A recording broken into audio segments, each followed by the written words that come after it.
عجل عجل يا رمضان جلدي جلدي ايش رمضان عجل عجل يا رمضان عجل عجل يا رمضان الحمد لله رب العالمين والصلاة والسلام على سيد المرسلين أما بعد فأعوذ بالله من الشيطان الرجيم بسم الله الرحمن الرحيم الصلاة والسلام عليك يا رسول الله الصلاة والسلام عليك يا حبيب الله الصلاة والسلام عليك يا نبي الله وعلى آلك وأصحابك يا نور الله মাদানী চ্যানেলের দর্শকবৃন্দ কাছে কিংবা দূর থেকে দেশ কিংবা প্রবাস থেকে যারাই আমাদের সাথে আছেন সবাইকে জানাই একরাশ প্রীতি ও শুভেচ্ছা।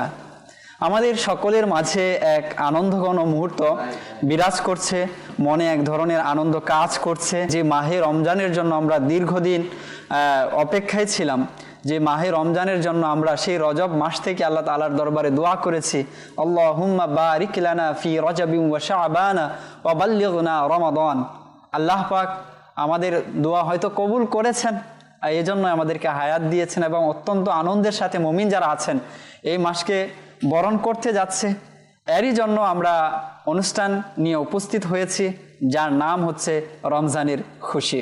এর মধ্যে অত্যন্ত চমৎকার কিছু বিষয় নিয়ে আমরা আলোচনা করব যে এই রমজানের মধ্যে আমাদের জন্য কি করণীয় কাজ রয়েছে, কি করা উচিত, আমাদের পূর্ববর্তী বুজুর্গানের দিন তারা এই রমজান কিভাবে অতিবাহিত করতেন, কিভাবে পালন করতেন, তাদের কিছু আমল, তাদের জীবনী, তাদের দিক নির্দেশনা, ইনশাল্লাহ এই বিষয়গুলো নিয়ে আজ আলোচনা করব।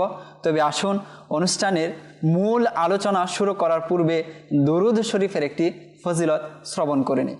প্রিয় নবী রসুল আরবি সাল্লাল্লাহু আলাইহি ওয়াসাল্লাম ইরশাদ করেন, আদ-দুআউ বাইনাস সালাতাইনি লা ইউরাদ্দু, অর্থাৎ যে দোয়া দুটি দুরূদ শরীফের মাঝখানে পাঠ করা হয় তা কখনো ফিরিয়ে দেওয়া হয় না।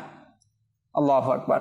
আসুন আমরা অনুষ্ঠানের বরকতে একবার দুরূদ শরীফ পাঠ করে নিই। সাল্লু আলাল হাবিব সাল্লাল্লাহু তাআলা আলা মুহাম্মদ সাল্লাল্লাহু আলাইহি ওয়াসাল্লাম। যে বিষয়টা নিয়ে আলোচনা আমরা করতে যাচ্ছি এটা বলার অপেক্ষা রাখে না যে সকলেই আসলেই মুমিন যারা রয়েছে তাদের অন্তরে খুশি বিরাজ করছে যে রমজান চলে এসেছে আমাদের মাঝে। তো এই রমজান আমাদের মাঝে কি নিয়ে এসেছে, রমজানের বার্তা কি রয়েছে, রমজান কেন আমাদের মাঝে বছর করে আসে, আর এই রমজানের তাৎপর্য কি রয়েছে, এইগুলো আমরা প্রতিনিয়তই শুনতে থাকি। রমজান আমাদেরকে তাকওয়ার শিক্ষা দেয়, কেননা রোজা তো আল্লাহ তাআলা ফরজই এজন্য করেছেন যেন মুমিন তাকওয়াবান মুত্তাকি হতে পারে। আর এই তাকওয়ার কি ফায়দা রয়েছে, এই তাকওয়ার কাজ কি রয়েছে, এই তাকওয়া যখন কোনো বান্দা পৃথিবী থেকে বিদায় নেবে, পরকালের যাত্রা তার শুরু হবে, তখন সবচেয়ে বেশি যে সম্পদ, যে অর্থ তার কাজে আসবে সেই বিষয়টি হচ্ছে তাকওয়া। তাকওয়া তাকে কবর থেকে, কবরের অন্ধকার, কবরের শাস্তি, কবরের যে বিভিন্ন বিষয়গুলো রয়েছে সেই বিষয়গুলো থেকে সে নাজাত পাবে, মুক্তি পাবে। তার অন্যতম একটি বিষয় হচ্ছে তাকওয়া। কিয়ামতের দিন হাসরের ময়দানে বান্দা যে বিষয়ের মাধ্যমে পরিত্রাণ লাভ করবে, মুক্তি পাবে, হিসাব তার জন্য সহজ হবে, সে বিষয়টি হচ্ছে তাকওয়া। যে বিষয়টি অবলম্বন করলে পরে বান্দা দুটি জান্নাতের অধিকারী হয়ে যায়, সে বিষয়টি হচ্ছে তাকওয়া, আল্লাহ তাআলাকে ভয় করা। তো এই বিশাল এক সুসংবাদ নিয়ে, চমৎকার সুসংবাদ নিয়ে, চমৎকার মেসেজ নিয়ে রমজান আমাদের কাছে আসে যেন আমরা রোজা রাখি, তাকওয়াবান হতে পারি। তাকওয়াবান হতে পারলে এই বিষয়গুলো আমাদের অর্জিত হবে। আরও একটি বিষয় খুব জুড়ে সুরে আমরা চর্চা করি রমজান আসার পূর্বে, রমজান চলে এলে, বিশেষত যারা হাফিজ সাহেব রয়েছেন কোরআন তেলাওয়াত জুড়ে সুরে তারা শুরু করে দেন, খুবই দৃঢ়তার সাথে কোরআন তিলাওয়াত করেন। যে রমজান চলে এসেছে, এখন নামাজে কোরআন তিলাওয়াত করতে হবে। মুসল্লি যারা আসছেন, যারা হয়তো অনেকের এরকম রয়েছে যে পুরো বছর কোরআন তেলাওয়াত করার সৌভাগ্য হয় না, কোরআন তেলাওয়াত শোনার ওই রকম সৌভাগ্য হয় না, ওই সকল মুসল্লি যারা আছেন তাদেরকে কোরআন তেলাওয়াত শোনাতে হবে নামাজের মধ্যে, তাও তারাবির নামাজের মধ্যে। তো এর জন্য হাফিজ সাহেবগণ খুবই দৃঢ়তার সাথে সুন্দরভাবে আগে থেকে প্র্যাকটিস করতে থাকেন। এমনকি আমাদের মা বোন যারা আছেন তারাও এই রমজানে খুব চেষ্টা করেন যেন কোনোভাবেই যেন যত বেশি আমি পারি কোরআন তেলাওয়াত করতে পারি। কেউ 1 খতম দেন, কেউ 2 খতম, তো অনেকেই আরও বেশি দেন। তো এই যে একটা আমলের পরিবেশ তৈরি হয় রমজানকে কেন্দ্র করে, রমজানের আমেজ আমাদের মাঝে বিরাজ করে, তো এই বিষয়টি, এই যে এক আনন্দ, তো এই বিষয় নিয়ে আলোচনা করার জন্য ইতিমধ্যে আমাদের স্টুডিওতে উপস্থিত আছেন আমাদের কামরুজ্জামান আত্তারি মাদানী ভাই, এবং আমার যে হৃদয়ের পাশে আছেন আমাদের খালিদ আত্তারি মাদানী ভাই। তাদের থেকে আলোচনা শুনব। তো তারা কি গুরুত্বপূর্ণ মেসেজ আমাদেরকে দেন, কি বার্তা আমাদেরকে দেন, কি আমাদের জন্য করণীয় রয়েছে, সেই বিষয়গুলো ইনশাল্লাহ একে একে তাদের থেকে জানব। জি, প্রথমত যাব আমাদের কামরুজ্জামান ভাই আপনার কাছে, যে আমাদের দর্শক শ্রোতা অধীর আগ্রহে এবং প্রত্যেকের মাঝে আনন্দ বিরাজ করছে, রমজানের যে খুশি রয়েছে সেটা বিরাজ করছে। তো সেটাকে কিভাবে ধারণ করা উচিত, কিভাবে নেওয়া উচিত, কিভাবে করলে পরে রমজানটা যথাযথভাবে অতিবাহিত হবে, এবং যে রমজানের যে বিশেষ উপহারগুলো রয়েছে, যে মেসেজ, যে বার্তা রমজান আমাদেরকে নিয়ে আসে, সেই বিষয়গুলো আমরা অ্যাচিভ করতে পারবো, সেই বিষয়ে যদি বলতেন আর কি। আমরা যে অতি আগ্রহের সাথে যে দিনের, যে মাসের অপেক্ষমান ছিলাম, সেটা আমাদের মাঝে কিছুদিন পরেই আসতে যাচ্ছে। প্রথমে যদি আমরা একটা বিষয় খেয়াল করি, সেটি হচ্ছে যারা আউলিয়া কেরাম, তারা রমজানুল মুবারকের গুরুত্ব তারা নিজ চোখে অবলোকন করেছেন এবং তারা বাস্তবে তা পরিণত করেছেন রমজানের যে গুরুত্ব। এজন্য আউলিয়া কেরাম তারা বিশেষভাবে এই মাসের অপেক্ষমান থাকেন। আলহামদুলিল্লাহ, শাইখে তারিকাত আমির আহলে সুন্নাত তিনি কয়েক মাস থেকে রজবুল মুরাজ্জব থেকে আজ্জিল ইয়া রমাদান বলে নাত স্লোগান তিনি লাগাচ্ছেন। কেন? আমির আহলে সুন্নাত রমজানের গুরুত্ব সম্পর্কে তিনি অবগত আছেন। এখানে আরেকটি বিষয় আমাকে আপনাকে খেয়াল রাখতে হবে, যেভাবে আমি রমজানকে পেয়ে খুশি হব, এক দিক দিয়ে আমাকে রমজানের ভয়ও করতে হবে। সেটা কিভাবে? আমরা কিতাবে পড়েছি যে রমজানে যেমনভাবে এক একটি নেকি কয়েক গুণ বৃদ্ধি হয়ে যায়, ঠিক তদ্রুপভাবে এক একটি গুনাহ কয়েক গুণ বৃদ্ধি পেয়ে যায়। নেকির পরিমাণ বৃদ্ধি হয়ে যায়, গুনাহের শাস্তিও বৃদ্ধি পেয়ে যায়। এখন আমাকে আপনাকে ভয় করতে হবে, আমি তো নেক আমল করব, কিন্তু যদি আমি মাহে রমজানে গুনাহ করে নিই তাহলে আমার অবস্থা কী হবে? আমাকে আপনাকে দুটো বিষয়ই খেয়াল রাখতে হবে। এক তো রমজানের আগমনে আমাকে খুশি হতে হবে, আর দ্বিতীয়ত হচ্ছে আমি রমজানে গুনাহ মুক্ত রমজান কাটাতে পারবো কিনা সেই বিষয়ে আমাকে ভয়ও করতে হবে। সেটা হচ্ছে আসলে গুনাহ থেকে বেঁচে থাকাটাই তো নাকি। জি জি, গুনাহ থেকে বেঁচে থাকে, যেমন নামাজ আমার উপর ফরজ রয়েছে, তো এখন নামাজ যদি কাজা করি তাহলে গুনাহ, এবং আপনি বললেন যে যেমন ফজিলত রয়েছে, তো গুনাহের দিক থেকে ওইরকম বর্ধিতের যে বিষয়টা রয়েছে সেটাও কিন্তু রয়েছে। এখন আমাকে আপনাকে এ সকল কাজ থেকে বিরত থাকতে হবে। যেহেতু মুমিন আমরা, আল্লাহ পাক আমাদেরকে মুসলমান হিসাবে দুনিয়াতে পাঠিয়েছেন, মুসলমান হিসাবে আছি, ইনশাআল্লাহ মুসলমান হিসাবে দুনিয়া থেকে যাব। তো সে সুবাদে আল্লাহ রাসূল সাল্লাল্লাহু আলাইহি সাল্লাম এই রমজানে খুশি উদযাপন করেছেন বা সাহাবীদেরকে খুশির সুসংবাদ দিয়েছেন, নিজেও অনেক আমল করেছেন। রমজান হচ্ছে ইবাদতের মাস। আমরা অন্যান্য মাসে ইবাদত করি, কিন্তু দেখা যাচ্ছে রমজানে সাধারণ মুসলমানদের আমলের মাত্রাই কিছুটা বেড়ে যায়। যদি আমরা রমজানের প্রস্তুতির ব্যাপারে রাসূল করিম সাল্লাল্লাহু আলাইহি সাল্লামের খুতবা শুনি, হাদিসে পাকের মধ্যে এসেছে, হযরতে সালমান ফারসি রাদিয়াল্লাহু তাআলা আনহু বলেন, প্রিয় নবী রাসূল আরবি সাল্লাল্লাহু আলাইহি সাল্লাম শাবান মাসের শেষ দিনে আমাদের খুতবা প্রদানপূর্বক ইরশাদ করতেন, হে লোকেরা, তোমাদের মাঝে মহত্বপূর্ণ ও বরকতময় মাস আগমন করেছে। সেই মাস যাতে একটি রাত এমন রয়েছে যা 1000 মাস অপেক্ষা উত্তম। আল্লাহ পাক সেই মুবারক মাসের রোজাকে ফরজ করেছেন। এর রাতের কিয়াম তথা তারাবি ইত্যাদিকে সুন্নত করেছেন। যে ব্যক্তি এতে নেকি কাজ করবে তা এমন যেমন অন্য মাসে ফরজ আদায় করলো।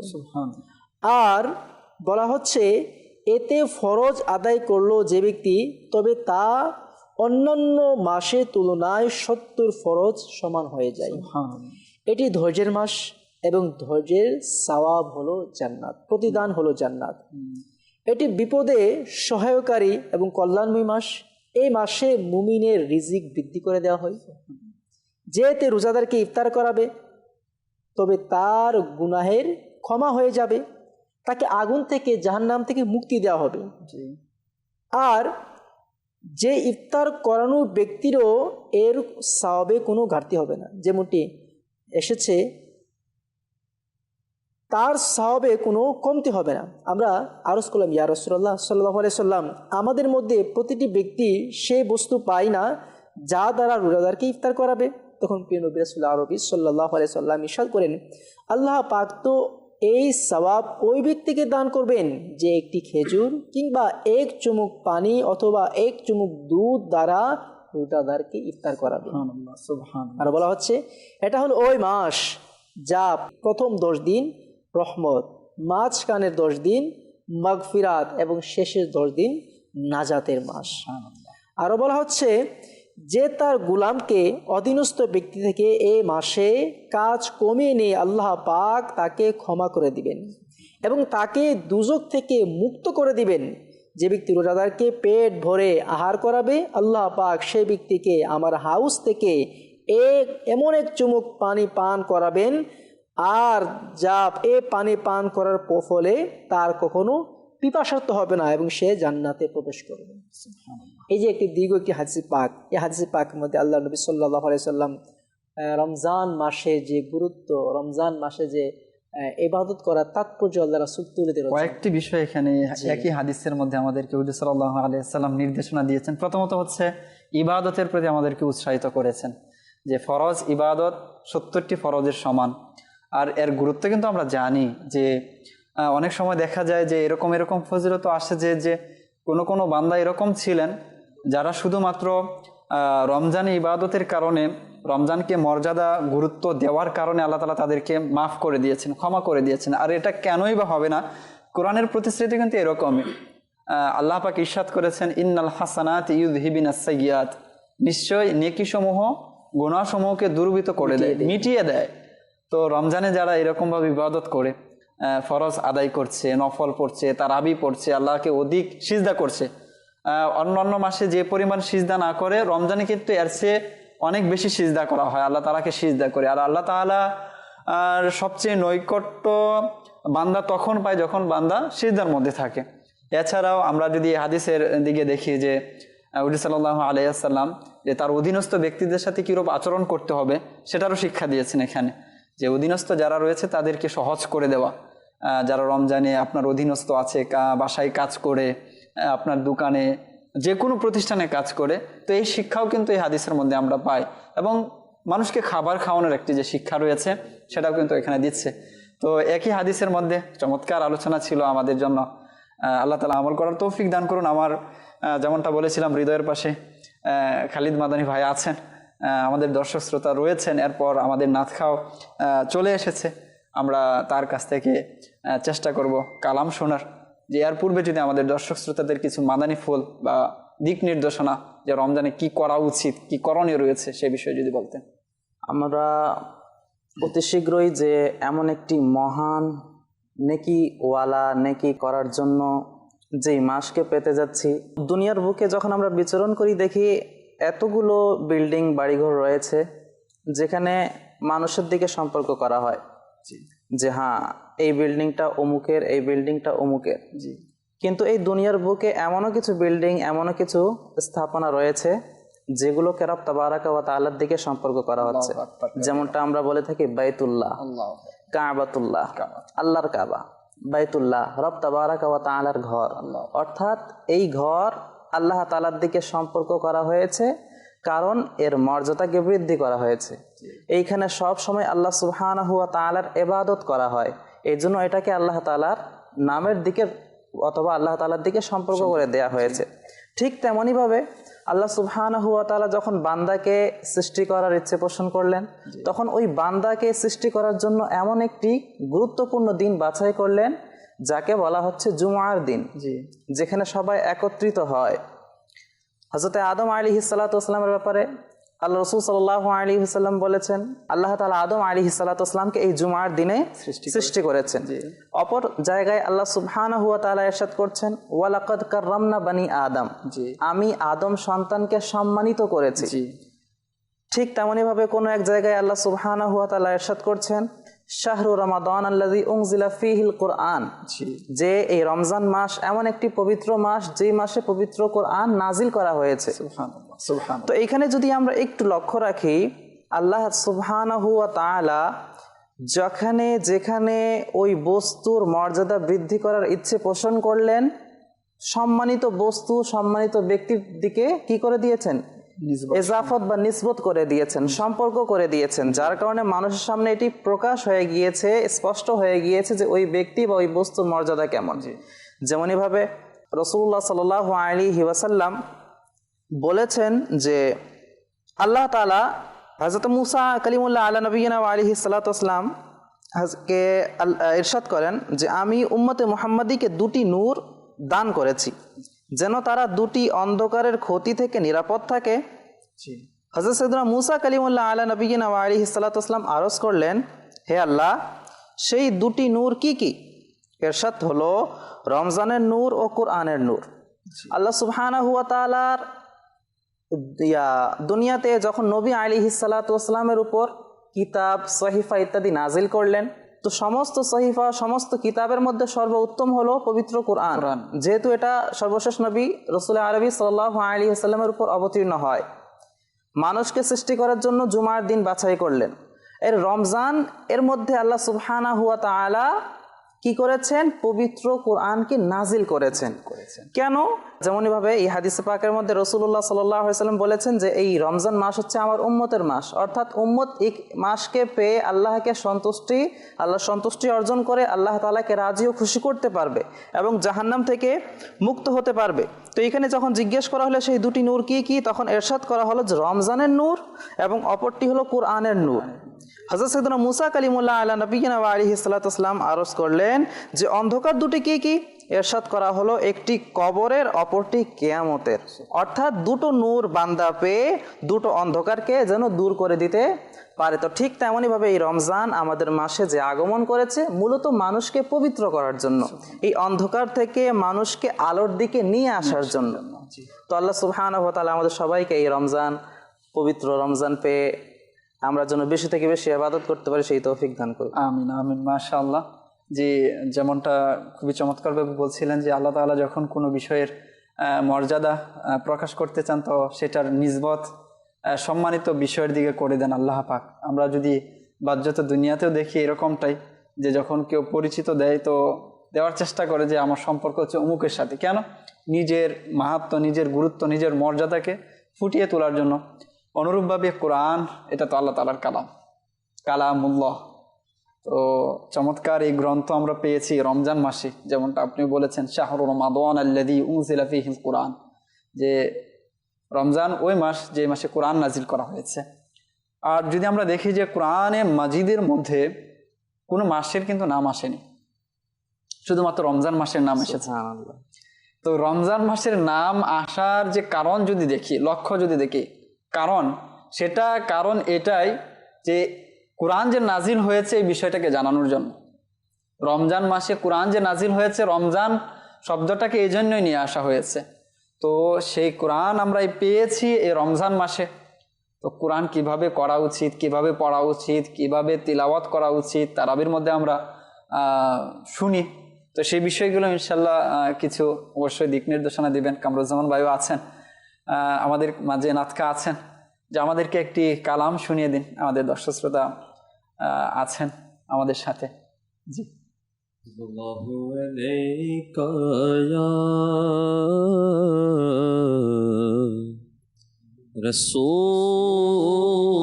রাসূলুল্লাহ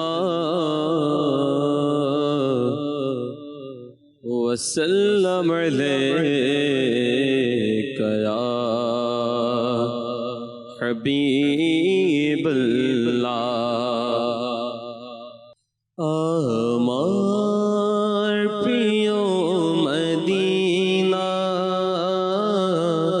আমার প্রিয় মদিনা মদিনা আমার প্রিয় মদিনা আমার প্রিয় মদিনা কতই না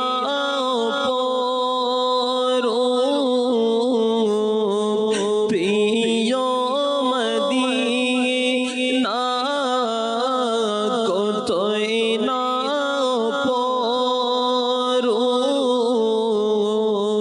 প্রিয় মদিনা তোমার প্রেমে বিভোর স্বর্গ মদিনা আমার প্রিয় মদিনা আমার প্রিয় মদিনা মদিনা আমার প্রিয় মদিনা আমার প্রিয় মদিনা ফেরেশতারা নিজ নয়ন যুগলে লাগায় ফেরেশতারা নিজ নয়ন যুগলে লাগায়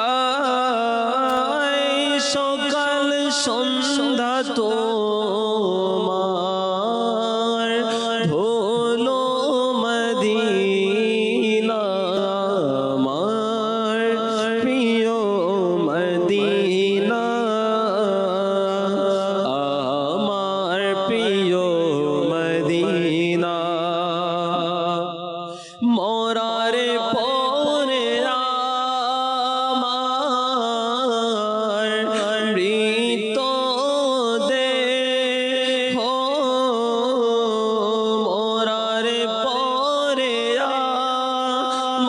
আমার মৃত্যু দেহ হয়ে যাই যেন তোমার ধুলো মদিনা আমার প্রিয় মদিনা আমার প্রিয় মদিনা মদিনা আমার প্রিয় মদিনা আমার প্রিয় মদিনা কতই না অপরূপ প্রিয় মদিনা কতই না অপরূপ প্রিয় মদিনা তোমার প্রেমে বিভোর স্বর্গ মদিনা আমার প্রিয় মদিনা আমার প্রিয় মদিনা মদিনা আমার প্রিয় মদিনা আমার প্রিয় মদিনা প্রকৃতপক্ষে প্রত্যেক আশিকে রসুলের প্রিয় মদিনা, এটা তাদের অন্তরে বদ্ধমূল যে আমাদের আকা আমাদের মাওলা যেখানে আরাম করছেন যেখানে আছেন সেটা কার না প্রিয় হতে পারে, সকলেরই প্রিয় আমাদের। আর রমজান মাস আমাদের মাঝে আগমন করছে, অসংখ্য আশিকানে রাসূল এই রমজান মাসে উমরা করার জন্য যাবেন, রওজা শরীফের পাশে গিয়ে সালাতু সালাম জানাবেন, নিজের আকুতিগুলো নিজের যে বেদনা আছে সেগুলো শেয়ার করবেন। আমাদের সরকার, আমাদের সরদার, আমাদের আকা, আমাদের মাওলা প্রিয় নবী রসুল আরবি সাল্লাল্লাহু আলাইহি ওয়াসাল্লামের কাছে। আর কোরআনের যে শিক্ষা, যখন বান্দা গুনাহ করে ফেলে তখন যেন হুজুর সাল্লাল্লাহু আলাইহি ওয়াসাল্লামের কাছে যায় এবং সেখানে গিয়ে হুজুর সাল্লাল্লাহু আলাইহি ওয়াসাল্লামের কাছে যাওয়া, বলা। হুজুর সাল্লাল্লাহু আলাইহি ওয়াসাল্লাম যদি সুপারিশ করেন এবং সেই ইস্তিগফার করে, তাহলে বান্দা আল্লাহ তাআলাকে তাওবা কবুলকারী হিসাবে পাবে। তো সেই দিক থেকেও অসংখ্য আশিকানে রাসূল এই নিয়তে ভ্রমণ করে থাকে। বিশেষত রমজান মাসে আমরা দেখি যে রমজানে উমরার একটা মানুষের মধ্যে কাজ করে যে না, রমজানে যাওয়া উচিত। এবং সেখানে যে আমরা শুনেছি হাদিসে পাকের মধ্যে যে একটি আমলের কি পরিমাণে সওয়াব রয়েছে রমজান, আর বিশেষত যদি সেটা মসজিদে হারামে আর মসজিদে নববীতে হয় তাহলে তো কোনো কথাই নেই। যে রমজান মাসে কোরআনে পাক নাজিল হয়েছে, আর কোরআনে পাক আল্লাহ তাআলার ওই গ্রন্থ যার মধ্যে সব কিছুই রয়েছে, যে আল্লাহ তাআলা নিজেই ইরশাদ করেছেন যে ওয়ানাজ্জালনা আলাইকাল কুরআন তিবয়ানাল লিকুল্লি শাই, যে আমি আপনার উপর কোরআন নাজিল করেছি, এর মধ্যে সকল কিছু রয়েছে। তো এই কোরআনকে আল্লাহ পাক কোথাও জিকির বলেছেন, কোথাও হিদায়াত বলে হুদান বলেছেন, কোথাও কিতাব বলেছেন, কোথাও নূর বলেছেন। তো কোরআন আমাদেরকে সব দিক থেকে গাইডলাইন করে যে একজন মুমিন বান্দা কিভাবে চলবে, মুমিনের পরিচয় কি, মুত্তাকির পরিচয় কি রয়েছে, মুমিন কোন কাজ করবে, কোন কাজ থেকে বিরত থাকবে। তো কোরআন রমজান মাসে নাজিল হয়েছে। তো বিশেষত রমজান মাসকে কেন্দ্র করে কোরআন তিলাওয়াত করা হয়। তো একজন মুমিন বান্দা হিসেবে আমাদের কিভাবে সেই কোরআনটাকে গ্রহণ করা উচিত, কোরআন থেকে আমাদের কিভাবে জানা উচিত, আমাদের পূর্ববর্তী বুজুর্গানে দিন তারা এই কোরআনের প্রতি তাদের আমল কি ছিল, সে বিষয়ে যদি কিছু বলতেন। ইমাম আবু হানিফা রাহমাতুল্লাহি তাআলা সুবহানাল্লাহ দিনে একবার, রাতে একবার এবং ঈদের দিন একবার, এবং প্রায় তিনি 63 কিংবা 61 খতম তিনি দিতেন পুরো রমজানে। তো আমার আপনার পক্ষে হয়তো 61 খতম সম্ভব হবে না, আন্ডারস্ট্যান্ড, ওলিদের কারামত বলা সম্ভব হবে, আমাদের পক্ষে সম্ভব হবে না। হ্যাঁ, যদি আপনাদের পক্ষে কারো সম্ভব হয় করেন, সমস্যা নেই। তবে আমাদের উচিত হচ্ছে কমপক্ষে মানে সর্বনিম্ন যেন আমরা 1 খতম কোরআনের পাক খতম টার্গেট নেওয়া উচিত। জি, এখন এটা আমরা কখন করব? যখন আমরা কোরআনের পাক তেলাওয়াত করতে পারব। যদি আমরা কোরআনের পাক তেলাওয়াত করতে না পারি তখন কি হবে? এটা একটা প্রশ্ন। আলহামদুলিল্লাহ, দাওয়াত ইসলামী আমাকে আপনাকে অনেক অপশন দিয়েছে। তো আপনি যেখানেই থাকেন না কেন, আপনার শহরের আশেপাশে হয়তো কোথাও দাওয়াত ইসলামীর তত্ত্বাবধানে মাসব্যাপী ইতিকাফের আয়োজন করা হচ্ছে, যেখানে আপনি চাইলে অতি সহজে অংশগ্রহণ করতে পারেন। আর অংশগ্রহণ করার ফলে আপনি কোরআনে পাক শিখতে পারেন। আর যেটা আপনি বলছিলেন যে কোরআনে পাক কীভাবে তেলাওয়াত করব, সেটা হচ্ছে প্রথমত হচ্ছে আপনাকে কোরআনে পাক তেলাওয়াত করা শিখতে হবে। যারা পারি তারা তেলাওয়াত করব, যারা পারি না তারা শিখব। এখন আরেকটা বিষয় হচ্ছে আমাদের রুটিন আমরা এমনভাবে সেট করে নিই, দেখা যাচ্ছে কোরআনে পাক তেলাওয়াত করার টাইম আমরা সহজে বের করতে পারি না। যারা ব্যবসা করে দেখবেন তাদের জন্য এই ব্যবসা হচ্ছে একটা সিজন, রমজান এটা সিজনাল একটা ব্যবসা, এটা অবাক হওয়ার কিছু নেই, এটা স্বাভাবিক। যার ব্যবসা আছে, যারা ব্যবসা করে, এটা স্বাভাবিক হয়ে গিয়েছে, এটা তাদের সিজন। হ্যাঁ, সিজন সমস্যা নেই, ইসলাম আপনাকে বারণ করছে না যে আপনি ব্যবসা করিয়েন না, এমনটা আপনাকে বলছে না। ইসলামে বলা হচ্ছে এটা নেকির সিজন, আপনি নেকির সিজন করুন, পাশাপাশি ব্যবসা সিজন করুন, সমস্যা নেই। আপনার নেকির সিজনটা ঠিক রেখে আপনি ব্যবসাকে আমি শুধু নেকির সিজনে নেকি না করে যদি ব্যবসা করি, এটা কেমন দেখা যাচ্ছে? এটা আউলিয়া কেরামের রীতি হতে পারে না। হ্যাঁ, ব্যবসা করা দরকার। দেখা যাচ্ছে রমজানে মানুষের ব্যয় বেড়ে যায়, আর সেই ব্যয়টাকে মেটানোর জন্য দেখা যাচ্ছে অনেক সময় তাদেরকে বেশি দিতে হয়। যারা কর্মচারী তাদেরকে বেশি পরিশ্রম করতে হয়, যারা মালিক তাদেরকে দোকানে বেশি খাটতে হয়, বেশি ইনভেস্ট করতে হয়। তো সব জায়গাতে বেশি, কিন্তু আমরা ইবাদতের ক্ষেত্রে কম করে ফেলি। আরো দেখা যাচ্ছে তো যাবেই না। বিশেষত কোরআন তেলাওয়াতের ব্যাপারে যদি দেখি যে সাহিবে কোরআন যিনি ছিলেন প্রিয় নবী রাসূল আরবি সাল্লাল্লাহু আলাইহি ওয়াসাল্লামের উপর তো কোরআন নাজিল হয়েছে। হুজুর সাল্লাল্লাহু আলাইহি ওয়াসাল্লাম নিজেও কিন্তু বিশেষভাবে গুরুত্বের সাথে রমজানে জিবরাইল আমিন আলাইহিস সালাতু ওয়াস সালামের সাথে দাওড়া করতেন, শোনাতেন কোরআনের চর্চা, কোরআন তেলাওয়াত, এই বিষয়টি যে রয়েছে এটি করতেন। এবং আমরা যদি সাহাবায়ে কেরাম তাদের জীবনী যদি দেখি, তো তারাও কত চমৎকারভাবে এই কোরআনের উপর তাদের আমল ছিল, তারা কত চমৎকারভাবে করেছেন। বিশেষত হুজুর সাল্লাল্লাহু আলাইহি ওয়াসাল্লাম যখন রমজানে নামাজ পড়াতে শুরু করলেন। হুজুর সাল্লাল্লাহু আলাইহি ওয়াসাল্লাম একদিন আসলেন, তো সাহাবায়ে কেরাম সেখানে নামাজ পড়ছিলেন। তো হুজুর সাল্লাল্লাহু আলাইহি ওয়াসাল্লাম যখন এলেন, তো তারা সকলে হুজুর সাল্লাল্লাহু আলাইহি ওয়াসাল্লাম এর সাথে নামাজ পড়া শুরু করে দিলেন। এভাবে 2 দিন, তৃতীয় দিন যখন দেখলেন যে মানুষ ভরে গেছে, মসজিদ ভরে গেছে, তারাবির নামাজ যে ভিত্তিতে এসেছে আমাদের কাছে যে তারাবির নামাজটা পড়া উচিত, সুন্নতে মুআক্কাদা রয়েছে, তো হুজুর সাল্লাল্লাহু আলাইহি ওয়াসাল্লামের সাথে তারা তারাবি নামাজ পড়তেন এই জন্য যে সেখানে কোরআন তেলাওয়াত ছিল, তারাবি ছিল। আর হুজুর সাল্লাল্লাহু আলাইহি ওয়াসাল্লাম পরবর্তীতে তৃতীয় বা চতুর্থ রাতে আর ঘর থেকে বেরিয়ে আসেননি। কেন আসেননি? যে এই ভয়ে যে আমি যদি কন্টিনিউ এটা করতে থাকি তাহলে হয়তো আমার উম্মতের উপর এই তারাবির নামাজ ওয়াজিব হয়ে যাবে, ফরজ হয়ে যাবে। তো হুজুর সাল্লাল্লাহু আলাইহি ওয়াসাল্লাম উম্মতের সহজতার জন্য, যেহেতু তখন ইসলামে কিতাব কোরআনের আয়াতগুলো নাজিল হচ্ছিল, আল্লাহ তাআলার পক্ষ থেকে হুজুর সাল্লাল্লাহু আলাইহি ওয়াসাল্লামের প্রতি আয়াত নাজিল হচ্ছিল, তো সেই ভিত্তিতে হুজুর সাল্লাল্লাহু আলাইহি ওয়াসাল্লাম আর আসেননি। কিন্তু এই যে কোরআনের সাথে যে একটা ইতিহাস রয়েছে ইসলামের, যে কোরআন কতটা গুরুত্বপূর্ণ গ্রন্থ, আমরা যদি দেখি যে যখন যারা হাফিজ সাহাবায়ে কেরাম যুদ্ধের মধ্যে শহীদ হয়ে যান, তখন কোরআন যেন হারিয়ে না যায়, কোরআন যেন মুসলমানের কাছ থেকে কোনোভাবে হাতছাড়া না হয়ে যায়, তো বাকায়দাভাবে টিম গঠন করা হয় যেন এটাকে সংরক্ষণ করা হয়, লেখা হয়। এখন কোরআন কত সহজে, কত চমৎকারভাবে আমরা পাঠ করছি, দেখে দেখে আমাদের কাছে গ্রন্থ আকারে আছে, আমরা চাইলেই নিতে পারি, সহজলভ্য একটা বিষয়। কিন্তু এর পিছনে কিন্তু ইতিহাস চমৎকার রয়েছে। যে যখন আবু বকর সিদ্দিক রাদিয়াল্লাহু তাআলা আনহু কে বলা হলো যে আপনি এটি কি করেন, একত্রিত করেন, এভাবে যদি সাহাবায়ে কেরাম শহীদ হতে থাকেন তাহলে কোরআন আশঙ্কা করা হচ্ছে যে আমরা হাফিজ হারিয়ে ফেলবো এবং কোরআন সম্পূর্ণটা আমাদের হাতছাড়া হয়ে যেতে পারে।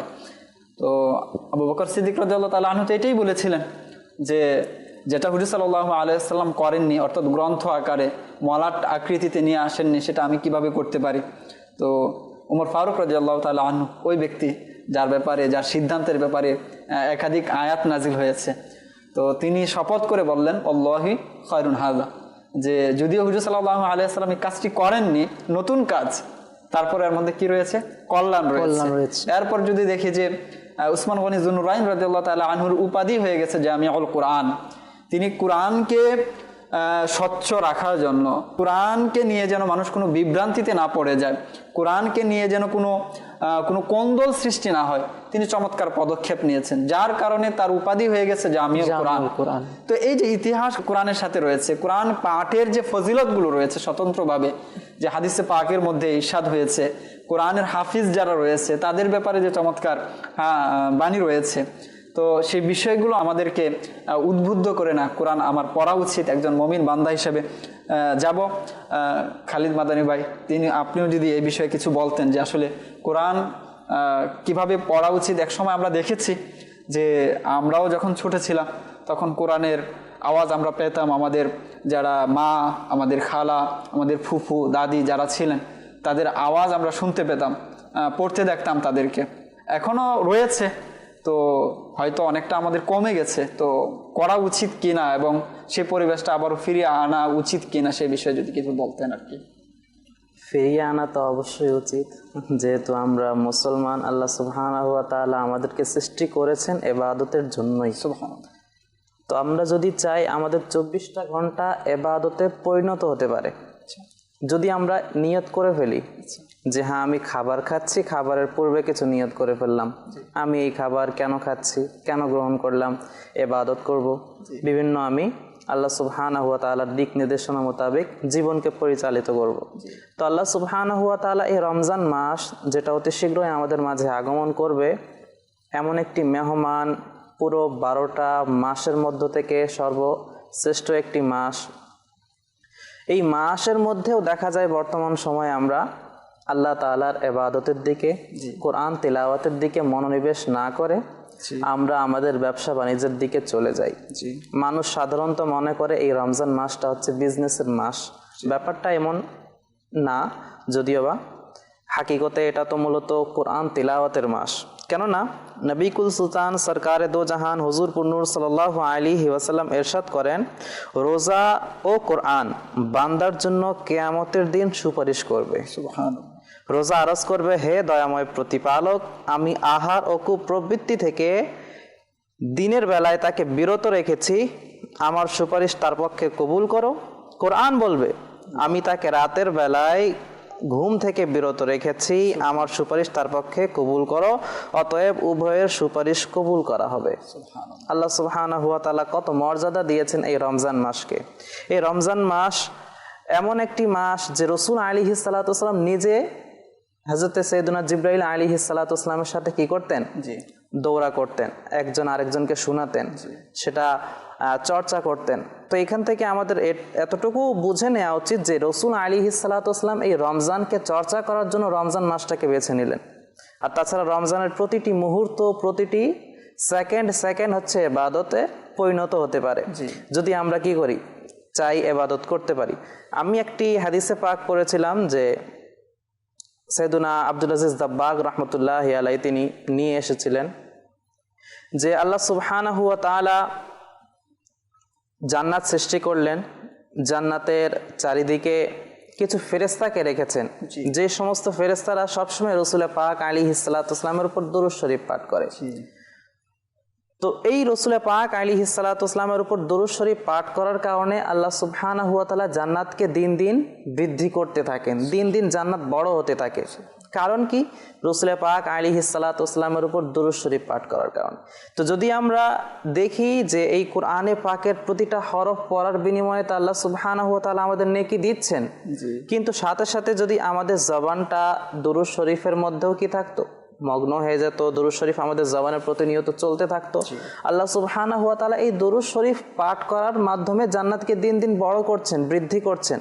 তার মানে বোঝা গেল যে এই রমজান মাস এবং জান্নাত এবং দুরূদ শরীফের সম্পর্কটা কিছুটা এমন যে বা যারা আল্লাহ রাসূল সাল্লাল্লাহু আলাইহি ওয়াসাল্লাম বলেছেন যে রমজানকে পেল কিন্তু ক্ষমা করিয়ে নিতে পারলো না, তার জন্য ধ্বংসের কথা বলা হয়েছে, তার জন্য বিভিন্ন শাস্তির কথা বলা হয়েছে। তো আমাদের মাঝেও রমজান মাস আগমন করছে, এই কোরআন নাজিল হওয়ার মাস আগমন করছে, ইবাদতের মাস। আমরা গত 2-1 মাস হচ্ছে আল্লাহ সুবহানাহু ওয়া তাআলার জন্য বিভিন্ন আমরা নিয়ত করেছিলাম যে হ্যাঁ রমজান মাস আসলে আমরা ইবাদত করব। যখন থেকে আমাদের নিয়ত ছিল তখন থেকে আমরা সওয়াব পাওয়া শুরু হয়ে গিয়েছিল আমাদের নিয়তের কারণে। এটা উম্মতে মুহাম্মাদের বৈশিষ্ট্য। তো যখন রমজান মাস আমাদের সামনে চলে আসলো তখন যেন আমরা পিছু না হটে যাই, বরঞ্চ আমাদের উচিত আরো বেশি থেকে বেশি ইবাদত করা। আল্লাহ সুবহানাহু ওয়া তাআলা ভরপুর যেন আমরা। আরেকটি বিষয় হচ্ছে যে খালিদ ভাই, যে বিশেষত এই যে রমজানের বিশেষ নামাজ হচ্ছে তারাবির নামাজ, যেমনটা হুজুর সাল্লাল্লাহু আলাইহি ওয়াসাল্লাম করেছেন। আমরা শুনেছি যে হুজুর সাল্লাল্লাহু আলাইহি ওয়াসাল্লাম পরবর্তীতে জামাতের সাথে করেননি, কারণ তখন ওহী নাজিলের সময় চলছিল, ফরজ হয়ে যেতে পারে, উম্মতের জন্য কঠিন হয়ে যেতে পারে। তো হুজুর সাল্লাল্লাহু আলাইহি ওয়াসাল্লাম আদায় করেছেন। আরেকটি বিষয় হচ্ছে যে হুজুর সাল্লাল্লাহু আলাইহি ওয়াসাল্লামের ব্যাপারে বিশেষভাবে কিয়ামুল লাইল সম্পর্কে প্রশ্ন করা হয়েছিল আয়েশা রাদিয়াল্লাহু তাআলা আনহাকে, যে হুজুর সাল্লাল্লাহু আলাইহি ওয়াসাল্লাম বিশেষভাবে কিয়ামুল লাইল রমজানে কি আরো বেশি করতেন কিনা। তো তিনি বললেন না, হুজুর সাল্লাল্লাহু আলাইহি ওয়াসাল্লাম রমজানের বাইরে সর্বদা কিয়ামুল লাইল 8 রাকাত করতেন। অর্থাৎ তাহাজ্জুদটাও যেন আমরা কন্টিনিউ করি, কিয়ামুল লাইল তাহাজ্জুদ যেটা রয়েছে সেটা করি। আরেকটি বিষয় হচ্ছে যে তারাবির নামাজে তিলাওয়াত, যে তারাবির নামাজ এসেছে, যারা শ্রোতা রয়েছে তাদেরও একটা শোনার সৌভাগ্য হয়, স্বয়ং আল্লাহ পাকের কালাম নামাজের মধ্যে শোনা। এবং এর অন্যতম একটি বিষয় হচ্ছে তারাবির নামাজ। আর যদি আমরা সেখানে অংশগ্রহণ করি তাহলে এই কোরআন তেলাওয়াতটা শ্রবণ করার যে ফজিলত যেটা রয়েছে তারাবির নামাজের মধ্যে কোরআন পাঠ করা, কোরআন তেলাওয়াত করা, তো এই ফজিলতগুলো কিন্তু আমরা কি করতে পারি, রমজানে অ্যাচিভ করতে পারি যদি আমরা একটু আগে থেকে ফারিগ হয়ে নিই। আর এই যে পুরো রমজানে কোরআন খতম করার যে একটি বিষয় রয়েছে সেটা হচ্ছে যখন আপনি 20 রাকাত সম্পূর্ণ তারাবি পড়বেন তখন আপনার পক্ষে সম্ভব হবে, নয়তো কিন্তু আর সম্ভব হচ্ছে না। কেননা অনেক মানুষ এরকম রয়েছে, আর এটা সম্ভবও হয় না যে দুনিয়ার সকল মানুষ একই বিষয়ে পারদর্শী হবে, সকল ব্যক্তি কোরআন ভালোভাবে তিলাওয়াত করতে পারবে। এটা যদি দেখি যে হয়তো অনেক ক্ষেত্রে সম্ভব হয়ে ওঠে না, তবে ইসলাম কিন্তু সেই সুযোগটা দিয়েছে তারাবির নামাজের মাধ্যমে। এখন আমি যদি শুরু থেকে 20 রাকাত করে সেই 27 তারাবি পর্যন্ত যদি যারা হাফিজ সাহেব আছেন তাদের পিছনে যদি নামাজ পড়তে আমরা সক্ষম হয়ে যাই, তাহলে এই বিষয়টা আমরা অ্যাচিভ করতে সক্ষম হয়ে যাব না। আমি সম্পূর্ণ কোরআন আল্লাহ তাআলার কালাম সম্পূর্ণটা আমি শুনতে পেরেছি। তো এই যে বিষয়টা উমর ফারুক রাদিয়াল্লাহু তাআলা আনহুর ইহসান এর মধ্যে চলে আসে যে তিনি এই পদ্ধতিটা চালু করে গেছেন এবং সেই পদ্ধতির কারণে উম্মত সেই সুযোগটা লুফে নিতে পারছে। যে যখন তিনি মসজিদে গেলেন তো দেখলেন যে মানুষ বিক্ষিপ্তভাবে কয়েকজন দাঁড়িয়ে নামাজ পড়ছিলেন। তো উমর ফারুক রাদিয়াল্লাহু তাআলা আনহু সবাইকে বললেন যে তোমরা একজনের পিছনে নামাজ পড়ো। উবাই ইবনে কাব রাদিয়াল্লাহু তাআলা আনহুকে ইমাম করিয়ে 20 রাকাত নামাজ পড়ালেন। আর এভাবেই চলে আসছে, আর এভাবেই এ পর্যন্ত আমরা দেখছি যে পুরো বিশ্বের মধ্যে মানুষ হাফিজ সাহেবের পিছনে, ইমাম সাহেবের পিছনে 20 রাকাত তারাবির নামাজ পড়ছে, আর সেখানে কোরআন তেলাওয়াত হচ্ছে। রবের সামনে মানুষ কেউ কান্নাও করছে কোরআন তেলাওয়াত শুনে। তো এই বিষয়গুলো বিশেষ যত্নের সাথে, যেমনটা কামরুজ্জামান ভাই বলছিলেন যে অনেকের কাছে এটা ব্যবসার সিজন হয়ে যায়, নেকির সিজন। তো আল্লাহ তাআলাকে বেশি সিজদা করার সিজন এটা। তো তারাবির নামাজটা যদি আমরা পড়তে পারি তো তিলাওয়াত হচ্ছে।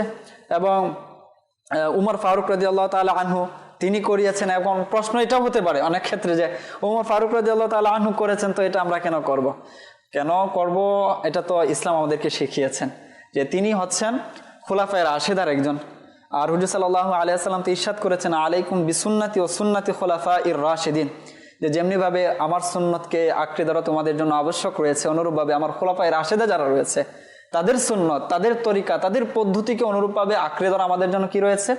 আবশ্যক রয়েছে। তো তিনি বরঞ্চ রাসূল সাল্লাল্লাহু আলাইহি ওয়াসাল্লাম তো বলেছেন যখন ফিতনা ছড়িয়ে যাবে, উম্মত 73টি ফিরকার মধ্যে বন্টন হয়ে যাবে, এমন সময় আমার সাহাবীদের পদ্ধতি যারা আঁকড়ে ধরবে, যারা আমার সাহাবী এবং আমি যেই পথে আছি এবং আমার সাহাবায়ে কেরাম যেই পথে আছে, এই পথে যারা থাকবে তারাই হচ্ছে গিয়ে সত্য। রাসূলুল্লাহ সাল্লাল্লাহু আলাইহি ওয়াসাল্লাম এখানে সাহাবীদের পদ্ধতিকে আঁকড়ে ধরাটা এটা হকের আলামত হিসেবে বলেছেন। এবং আল্লাহ সুবহানাহু ওয়া তাআলাও পবিত্র কোরআনে পাকের মধ্যে বলেছেন যে হে ঈমানদারেরা, যদি তোমরা আমার সাহাবীর মতো ঈমান নিয়ে আসো, অর্থাৎ রাসূল পাক আলাইহিস সালাতু ওয়াস সালামের সাহাবীর মতো ঈমান নিয়ে আসো, তাহলে তোমরা পাক্কা ঈমানদার হবে। সুবহানাল্লাহ। তো আমরা কেন 20 রাকাত তারাবির নামাজ পড়ব না? যদি দেখি যে বাইহাকি যে গ্রন্থ রয়েছে সেখানেও কিন্তু এটাই বলা হয়েছে যে তারা 20 রাকাত পড়েছেন। এবং তারা বলা হচ্ছে যে কানু ইয়াকুমুনা আলা আহদি উমর ইবনুল খাত্তাব রাদিয়াল্লাহু তাআলা আনহু ফি শাহরি রমাদান বি20 রাকাতান, যে তারা ওমর ফারুক রাদিয়াল্লাহু তাআলা আনহুর যুগে 20 রাকাত তারাবির নামাজ আদায় করতেন। তো এটা আমাদের করা উচিত। আর তারাবির নামাজটা তো শাব্দিক দিক থেকেও কিন্তু 20 রাকাতেরই তাকাজা করে। যে তারাবিহ বহু বচন রয়েছে, আর এক বচন হচ্ছে তারবিহাতুন, একবার আরাম করা। তো যদি 8 রাকাত বলি তাহলে তো একবার আরামের মধ্যেই হয়ে যায়। তো সেটা তো তারবিহাতুন নাম হওয়া উচিত ছিল, তারাবি হওয়া উচিত ছিল না। তো একাধিক আরাম যেহেতু হয় এর মধ্যে, তো এই জন্য এর নামই হচ্ছে তারাবিহ, অর্থাৎ কয়েকবার আরাম করা হবে এই নামাজের মধ্যে। অর্থাৎ 4 রাকাত পর পর কি করবে? বান্দারা আরাম করবে। তো এই বিবেচনাতেও তারাবির নামটাই তাকাজা করে যেন এটা 20 রাকাত হয়। আর অন্যভাবে যদি আমরা দেখি যে কোরআনে যে ভাগ করা হয়েছে, কোরআন ভাগ করা হয়েছে আপনার 20 পৃষ্ঠায় হচ্ছে 1 পারা।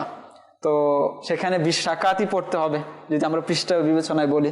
তো সব দিক থেকে, সার্বিক দিক থেকে মিলিয়ে তাকাজা এটাই করে যে তারাবি আমাদেরকে 20 রাকাতই পড়তে হবে এবং চেষ্টা আমাদের সেখানে থাকতে হবে যে কি করা, সম্পূর্ণ মনোযোগের সাথে কোরআনে পাকের মধ্যে আল্লাহ পাক কি ইরশাদ করেছেন সেটা শোনা, চেষ্টা করা, বোঝা যে আল্লাহ পাক আমাদেরকে কোরআনে এটা বলেছেন, এই নির্দেশনা দিয়েছেন, এই দিক নির্দেশ। যদি আমরা এই মন মানসিকতা নিয়ে আমরা দাঁড়াতে পারি তাহলে অন্তরের মধ্যে এক পরিবর্তন দেখা দেবে। কোরআনকে যে বলা হচ্ছে নূর, নূর অন্তরের মধ্যে সৃষ্টি হবে।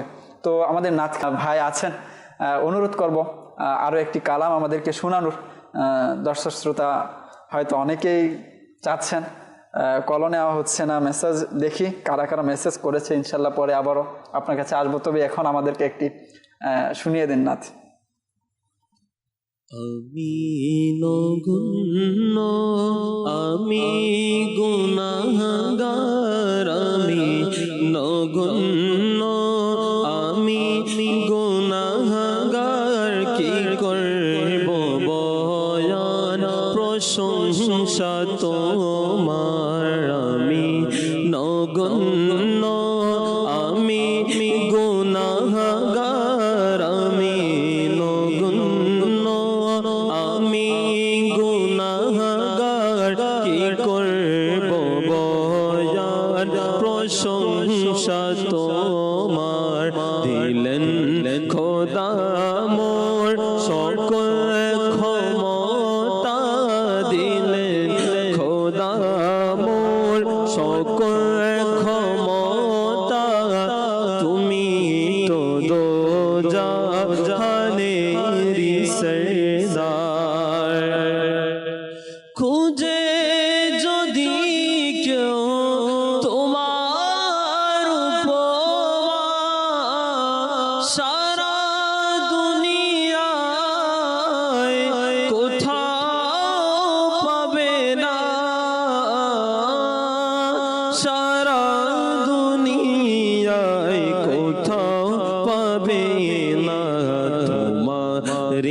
হলো দো জাহান তোমারি তোরে হলো দো জাহান কিভাবে পাবে উপমা তোমার আমি নগণ্য আমি গুনাহগার আমি নগণ্য আমি গুনাহগার কি করব বয়ান প্রশংসা তোমার এসেছি হবে তোমারি জন্য জীবন মরণ সব তোমারি জন্য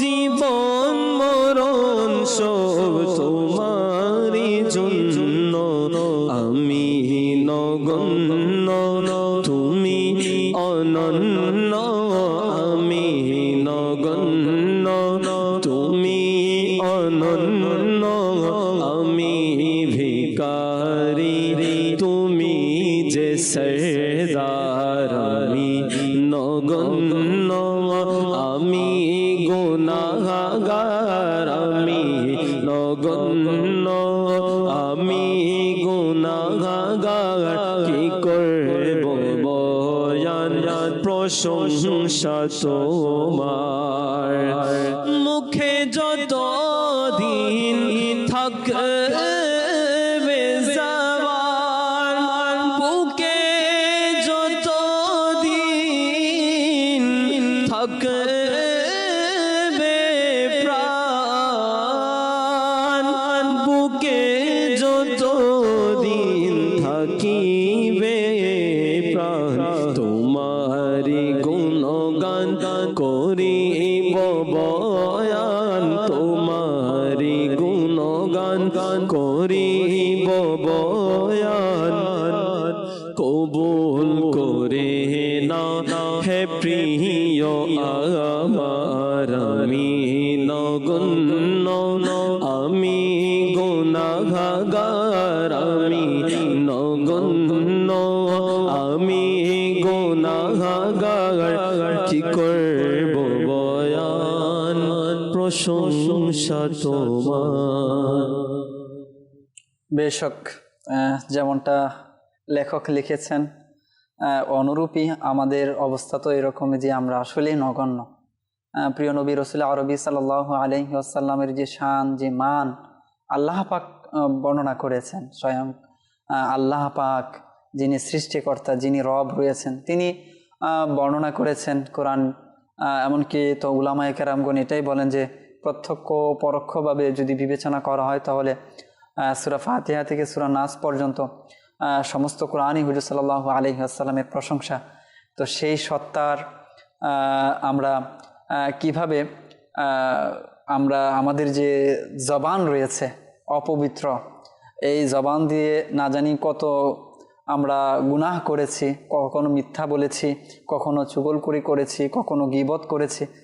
তো আল্লাহ পাক আমাদের মুখে এখনো জারি রেখেছেন, জবান আমাদের জারি রেখেছেন, এবং সর্বোপরি আল্লাহ পাক আমাদেরকে যে তার হাবিবের জিকির করার, তার হাবিবের গুণকীর্তন করার, নাত গাওয়ার যে আল্লাহ পাক তৌফিক দিয়েছেন, এটাই আমাদের অনেক বড় শুকরিয়ার বিষয়। আমাদের সাথে অনেক ইসলামী ভাই যুক্ত হয়েছেন, অনেকে কল করেছেন। আমরা কিছু কল এই মুহূর্তে অনুষ্ঠানে যুক্ত করব, যে আমাদেরকে কিছু কল শুনিয়ে দিন। আলোচনা দেখে আমি একটা দোকানে বসছিলাম, ভালো লাগলো, দেখতেছি ভালো লাগছে, অনেক কিছু শিখতে পারলাম, জানতে পারলাম। মাশাআল্লাহ, ইসলামী ভাই কল করেছেন, তিনি জানিয়েছেন যে অনেক কিছু শিখছেন এবং রমজানের যে স্বাগতম, রমজান আসছে, যে রমজানের খুশি, সেটাও তিনি কিছুটা প্রকাশ করেছেন। যে আমাদেরকে পরবর্তী কল শুনিয়ে দিন। আমি গাজীপুর, আমার নাম মোহাম্মদ আব্দুল মজিদ। আমি একটি কালাম শুনতে যাই, আবার এলো রমজান। জি, আপনি অনুরোধও করেছেন এবং দেখছেন, চেষ্টা করব আপনার অনুরোধ রাখার। যে আমাদেরকে পরবর্তী কল শুনিয়ে দিন। মোহাম্মদ রিয়াদ। আমি মাদানী চ্যানেলের অনুষ্ঠান স্বাগত মাহে রমজান দেখছি। আমার খুবই ভালো লাগছে, খুবই সুন্দর আলোচনা হচ্ছে। হুজুরের কাছ থেকে আমি জানতে চাই শিশুরা রমজান কিভাবে কাটাবে। জি, এই বিষয়ে আলোচনা হচ্ছে যে বড়দের বিষয়ে আলোচনা হচ্ছে, শিশুরা কিভাবে কাটাবে। আমাদের সাথে আছেন মুবাল্লিগ ভাইরা, তাদের কাছেও জানবো যে আমাদের শিশু যারা রয়েছেন, ছোট যারা রয়েছেন, তারা কিভাবে রমজান অতিবাহিত করবে। জি, আমাদেরকে পরবর্তী কল শুনিয়ে দিন। দিনাজপুর বলতেছিলাম, মোহাম্মদ আব্দুল্লাহ আল সাহিব। আমি একটা গজল শুনতে চাই। কি যে মহান তোমার দরবার, হে রাসূল আরবি। মাশাআল্লাহ, কি যে মহান তোমার দরবার হে রাসূল আরবি। জি, নাতখা ইসলামী ভাই আমাদের সাথে আছেন, চেষ্টা করব আপনাদের অনুরোধ রক্ষা করার। জি, আমাদেরকে পরবর্তী কল শুনিয়ে দিন। আমার নাম মোহাম্মদ শহীদুল ইসলাম। আমি মাদারি চ্যানেল অনুষ্ঠান স্বাগত মায়ের রমজান দেখেছি। এই অনুষ্ঠানটি খুব সুন্দর। এই অনুষ্ঠান থেকে আমি অনেক কিছু শিখতে পেরেছি এবং জানতে পেরেছি। আমার জন্য দোয়া করবেন এবং আমার পরিবারের জন্য দোয়া করবেন। মাশাআল্লাহ, দোয়া করি আল্লাহ তাআলা আপনাকে আরো বেশি করে ইলমে দ্বীন অর্জন করার তৌফিক দান করুন, যেন পুরো পরিবার, যে এলাকার যারা আছেন সবাই যেন মাদানী চ্যানেল দেখে সেই ব্যাপারে আপনিও দাওয়াত দিন সকলকে, যেন সকলেই মাদানী চ্যানেল থেকে শিখতে পারে। শিক্ষণীয় বিষয়গুলো এখানে সর্বদা আলোচনা করা হয়। আল্লাহ তাআলা আমাদের সকলকে করার তৌফিক দান করুন। ইসলাম ভাইরা কল করেছেন এবং অনুরোধও জানিয়েছেন, অনেকে কমেন্ট করেছেন। তালহা হাসান তিনি লিখেছেন মাশাআল্লাহ। আরেকজন লিখেছেন মোহাম্মদ বাবু বাই, তিনিও লিখেছেন মাশাআল্লাহ। আরেকজন দোয়া চেয়েছেন বা দোয়া করেছেন মোহাম্মদ কামাল ভাই, যে আলহামদুলিল্লাহ দাওয়াত ইসলামের উপর অটল থাকার সেই তৌফিক দান করুন আল্লাহ। অর্থাৎ আল্লাহ তাআলার নিকট দোয়া করেছেন যেন দাওয়াত ইসলামের উপরই অটল থাকতে পারেন। কেন নয়, এটা সকলেই করতেছেন। যারা দাওয়াত ইসলামের সাথে সম্পৃক্ত হয়েছে তারা বুঝতে পারে যে ইভেন্টগুলো রয়েছে, ইসলামিক যে ইভেন্টগুলো রয়েছে, আমরা দুনিয়াবি কাজকর্মে অনেক সময় ব্যস্ত হয়ে যায়, কখন কি আসে কি চলে যায় আমরা অনেকেই বলতে পারি না। কিন্তু দাওয়াত ইসলামের সাথে যারা আছে তারা টের পেয়ে যায় যে এটা হচ্ছে শবে বরাতের রাত, শবে কদরের রাতে কি রয়েছে। বিশেষত বিশেষ যারা আউলিয়া কেরাম, যাদের উসিলায় ইসলাম পুরো বিশ্বে ছড়িয়েছে, তারা কখন পৃথিবী থেকে বিদায় নিয়েছেন, পৃথিবীতে এসেছেন। তো এই যে বিশেষ বিশেষ দিনগুলো রয়েছে, বিশেষ বিশেষ রাতগুলো রয়েছে, এই বিষয়গুলো আমরা দাওয়াত ইসলামের সাথে থাকলে আমরা বুঝতে পারি। বিশেষত রমজানের যে গুরুত্ব মাহাত্ম্য, এটা আমির আহলে সুন্নতের কথা আমরা শুরুতেই শুনেছি। তিনি তো আজিল বলে এভাবে আকুতি জানাতে থাকেন যে আরও তাড়াহুড়ো করে যেন রমজান আমাদের মাঝে আসে। এবং রমজান যখন চলে যায় তখন আমির আহলে সুন্নত যেভাবে কান্না করেন, আমরা মৃত কোনো নিকট আত্মীয় মারা গেলে মানুষদেরকে কাঁদতে দেখি, যে অঝর নয়নে কাঁদতে থাকে। কিন্তু আমির আহলে সুন্নাত দামাত বারকাতুহুল আলিয়া ওই সত্তা যে রমজান চলে গেলে এমনভাবে কান্না করতে থাকে যে ঘনিষ্ঠ কোনো ব্যক্তি মারা গিয়েছে।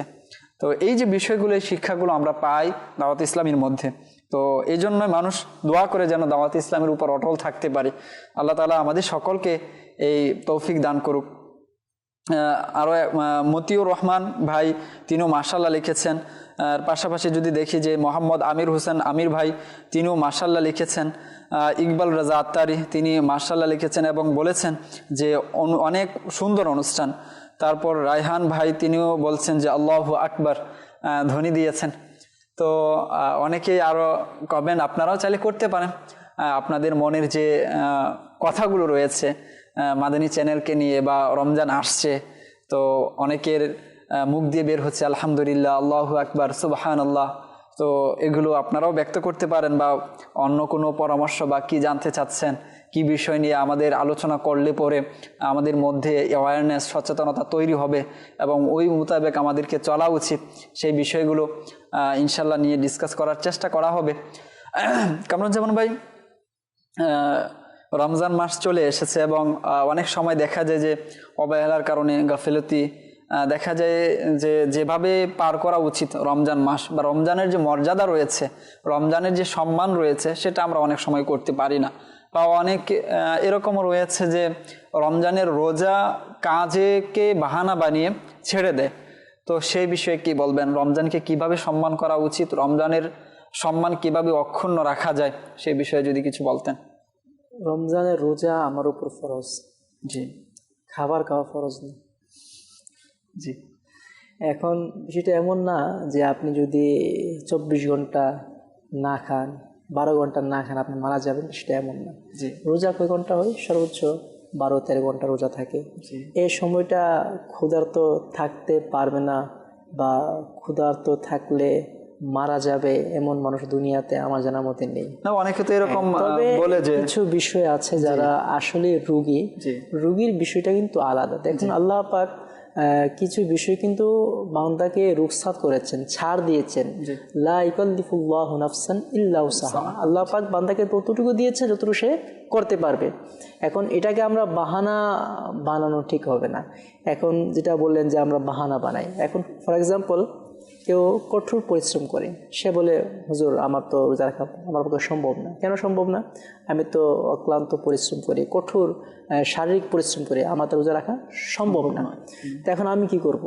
তো আপনি কি করবেন? আপনার ডিউটি কমিয়ে দিবেন, যেটা আপনি শুরুতে বলছেন যে ডিউটি কমিয়ে দিতে হবে। আর হাদিসে এটিও এসেছে সে যেন তার অধীনস্থ গোলামকে তার দায়িত্ব কমিয়ে দিই, তাকে হালকা করে দিই, সে রোজা রাখতে পারে। তো আপনিও নিজ দায়িত্বে ডিউটি কমিয়ে নেন, বরকত দেওয়ার মানে আল্লাহ পাক। তবে আপনার কাছে এই বিশ্বাস থাকতে হবে। আমাদের তো এরকম যে আমার পাশের বাড়ি যে আছে, জি দেখেছি যে সেখানে তার ইফতারি ভরপুর, সেখানে ফল আছে, সেখানে বিভিন্ন ধরনের শরবত আছে, তারপরে সেহরির সময় গরুর গোশত খাচ্ছে, তো বিভিন্ন বিষয় রয়েছে। এখন আমার ঘরে ওইরকম না হলে তো হচ্ছে না। তো হাদিসে পাকে আছে যে সাহাবে কেরাম আলাইহিম রিদওয়ান আল্লাহ রাসূলের দরবারে আরজ করলেন, ইয়া রাসূলুল্লাহ, ধনীরা তো আমাদের থেকে এগিয়ে যাচ্ছে, তারা দান সদকা করছে, তারা ইবাদত করছে, তারা গোলাম আজাদ করছে, মিসকিনকে খাবার খাওয়াচ্ছে, যাকাত দিচ্ছে, আমরা তো তাদের পিছনে রয়ে গেলাম, কী করা যায়? তো আল্লাহ রাসূল ইরশাদ করলেন যে ধনীর চেয়ে গরিব লোকেরা 500 বছর পূর্বে জান্নাতে প্রবেশ করেছে। এখন আমি যদি দেখি আমার পার্শ্ববর্তীতে অনেকগুলো ইফতার, হ্যাঁ আপনি ইফতার করছেন, হয়তো আপনার আয়োজন কম আছে, আপনার সামর্থ্য কম আছে, কিন্তু আল্লাহ পাক তো বাহ্যিকটা দেখেন, আল্লাহ পাক আপনার অন্তর অবস্থা দেখেন। যা হাদিসে পাকের মধ্যে এসেছে যে ইন্নাল্লাহা লা ইয়ানজুরু ইলা আজসামিকুম ওয়ালা ইলা সুওয়ারিকুম ওয়ালাকিন ইয়ানজুরু ইলা কুলুবিকুম, যে আল্লাহ পাক তোমার বাহ্যিক দেখেন, আল্লাহ পাক তোমার অন্তর দেখেন। তো আপনি যদি অন্তরে আপনার এই নিয়ত থাকে না আমি আল্লাহ পাকের সন্তুষ্টির জন্য আমাকে আল্লাহ পাক যা দিয়েছে তাই দিয়ে ইফতার করব, এটা আপনার জন্য অনেক কল্যাণ হয়ে যাবে। অর্থাৎ রোজা কবুল হওয়ার জন্য, রোজা মকবুল হওয়ার জন্য ভালো খাবার খেয়ে রোজা রাখতে হবে এরকমটা নয়, আবার ভালো খাবার দিয়ে ইফতার করতে হবে এরকমটাও নয়। তবে এটা হচ্ছে কি আমাদের সামাজিক অবস্থা এমন হয়ে গিয়েছে, এটা আসলে একটা মানুষের স্বভাবে এটা পরিণত হয়ে গিয়েছে। মানুষ তার এনভায়রনমেন্টে সে অভ্যস্ত হয়ে গিয়েছে বা এগুলো প্রভাব তার উপরে প্রভাবিত করেছে। এখন সাধারণত যদি আপনার পাশে কেউ ভালো মন্দ ভালো খাবার খায়, তো এখন স্বাভাবিক যেহেতু আপনার মধ্যে নফসানিয়াত আছে, মানুষের যে গুণগুলো, মানুষের যে চাহিদাগুলো এটা আপনার মধ্যে আছে, তো অটোমেটিকলি আপনার মাইন্ড ওইদিকে যেতেই পারে। তো যাওয়াটা স্বাভাবিক, কিন্তু আমাদেরকে কন্ট্রোল করতে হবে, না আমি এটা করব না, আমি আল্লাহ পাকের সন্তুষ্টির জন্য রোজা রাখবো। এখন আপনি গরিব আছেন নাকি আরও অন্যান্য সাহাবে কেরামরা গরিব ছিল, তারাও তো গরিবের হালত অতিবাহিত করেছে। আর আল্লাহ রাসূল নিজেই তো এই অবস্থায় দুনিয়া থেকে চলে গিয়েছেন। হাদিসে পাকের মধ্যে এসেছে হযরত আলী রাদিয়াল্লাহু তাআলা ইরশাদ করেন যে নবী পাকের পরিবার একাধারে 3 দিন পর্যন্ত কোনো দিন রুটি আহার করতে পারেনি। তো একাধারে আল্লাহ রাসূলের পরিবার আহার করতে পারেনি, সেভাবে আমি তো আপনি আহার করছি, যদি বা ভালো করতে পারছি না, কিন্তু আহার তো করছি। আল্লাহ রাসূলের পরিবার 3 দিন একাধারে খাবার খেতে পারে। সুতরাং তো ফলাফল এটাই এলো যে ভালো খাবারের চিন্তা ভাবনা করতে গিয়ে যে রমজানের রোজা ছেড়ে দেওয়া এটা কখনোই করা যাবে না। এখন দেখুন যারা ভালো খাবার খাচ্ছে, ভালো খাবার খেয়ে কয়জন রোজা রাখছে, এটা একটা প্রশ্ন। আচ্ছা, যারা ভালো খাবারে অভ্যস্ত বা যাদের ভালো খাবার কোয়ালিটি বেশি, তাদের মধ্যে কয়জন রোজা রাখছে? আচ্ছা, রোজা রাখছে, রোজার পূর্ণতা কয়জন আদায় করছে, এটা একটি বিষয়। তো আল্লাহ পাক তো আপনাকে গরিবতা দিয়েছে, আপনি রোজা রাখছেন, এখন আপনার কাছে টাকা কম, কিন্তু আপনি গুনাহের উপক্রম আপনার কাছে কম। যদিও বা আপনি বাহ্যিকভাবে আর্থিকভাবে একটু কষ্ট হচ্ছেন, কিন্তু গুনাহের উপক্রম আপনার কাছে খুব কম। যারা বেশি টাকা পয়সা আছে, সে চাইলে সহজে মোবাইলে ভালো ফোন নিতে পারবে, চাইলে সর্বদা মোবাইলে ডাটা রাখতে পারবে, ওয়াইফাই রাখতে পারবে, ল্যাপটপ, টিভি, সোশ্যাল মিডিয়াতে সে থাকতে পারবে, অ্যাকাউন্ট খুলতে পারবে। তো এগুলো তো গুনাহের কাজ। জি, গুনাহের কাজ বলতে এখানে গুনাহের অধিকাংশটাই বেশি হয়, গুনাহের আশঙ্কাটা বেশি থাকে। তো আপনার কাছে এ সকল উপক্রম, এ সামগ্রী নেই, আপনি গুনাহ থেকে বাঁচতে পারছেন।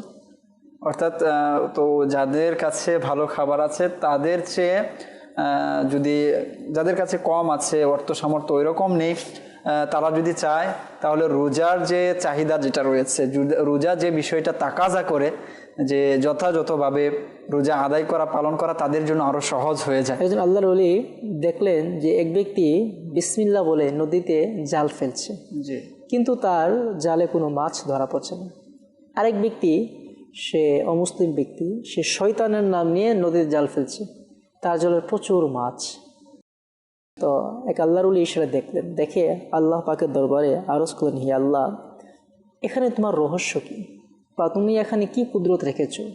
তোমার নাম নিয়ে জাল ফেলছে কিন্তু তার জালে মাছ নেই, অথচ শয়তানের নাম নিয়ে জাল ফেলছে, তার জালে প্রচুর মাছ। এর রহস্য কি আল্লাহ? আল্লাহ পাক বললেন, যদি এই মুসলিম ব্যক্তি, আমার ইমানদার বান্দা, সে আমার নাম নিয়ে নদীতে জাল ফেলছে, মাছ পাচ্ছে না, সে যদি জান্নাতে তার নিয়ামতগুলো দেখে তাহলে সকল দুঃখ দুর্দশা সে ভুলে যাবে। দুনিয়াতে যে সে কষ্ট করেছে, জান্নাতে প্রবেশ করার মাত্রই সকল দুঃখ দুর্দশা সে ভুলে যাবে।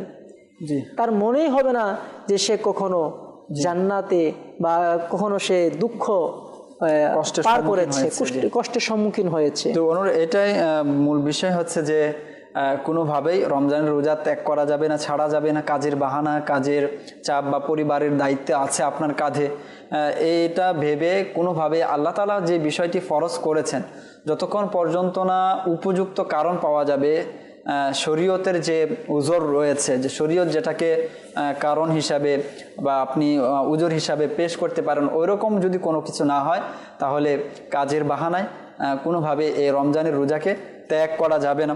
আরও একটি বিষয় রমজানের মধ্যে খালিদ ভাই দেখতে পাওয়া যায়, সে বিষয়টি হচ্ছে অনেকেই হোটেল রেস্টুরেন্ট খুলে রাখে, এবং অনেক মুসলমান ভাই দুঃখের সাথে বলতে হচ্ছে যে রমজান এত গুরুত্বপূর্ণ মাস, রমজান তো আমাদেরকে এসেছে আমরা যেন পবিত্র হয়ে যাই, গুনাহ থেকে মুক্তি পেয়ে জান্নাতের দিকে অগ্রসর হয়ে যায়।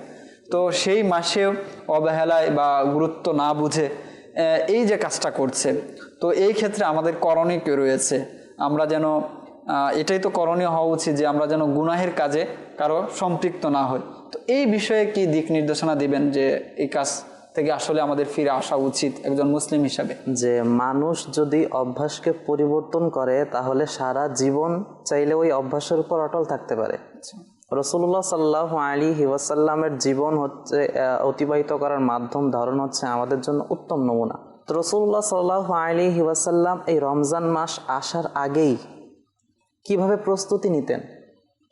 অধিক হারে রোজা রাখতেন, অধিক হারে রোজা রাখতেন, অধিক হারে রোজা রেখে রেখে একটা হচ্ছে রাসূলুল্লাহ সাল্লাল্লাহু আলাইহি ওয়াসাল্লামের একটা বৈশিষ্ট্য ছিল যে রাসূল সাওমে ওয়েসালও রাখতেন, 24 ঘন্টা না খেয়ে থাকতেন, দিন রাত উভয়টি রোজা রাখতেন।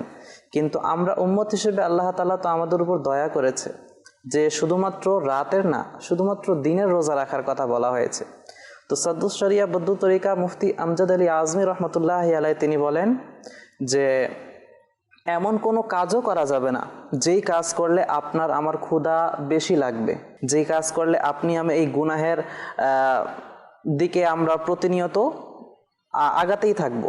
আমাদের অভ্যাসটা যদি আমরা রমজান মাস আসার আগেই গুনাহ থেকে বেঁচে থাকার জন্য প্র্যাকটিস করা শুরু করে দেই, কিভাবে আমি আমার রমজান মাসকে অতিবাহিত করব, এটার জন্য একটা শিডিউল বানিয়ে ফেলি, সেক্ষেত্রে ওইটার উপর আমল করাটা আমাদের জন্য সহজ হয়ে যাবে। যেমনইভাবে যদি রাসূলুল্লাহ সাল্লাল্লাহু আলাইহি ওয়াসাল্লামের একটি হাদিসে পাকের মধ্যে রাসূল সাল্লাল্লাহু আলাইহি ওয়াসাল্লাম সাহাবীদেরকে বলেছিলেন যে তোমরা কি জানো মুফলিস কারা? মুফলিসকে?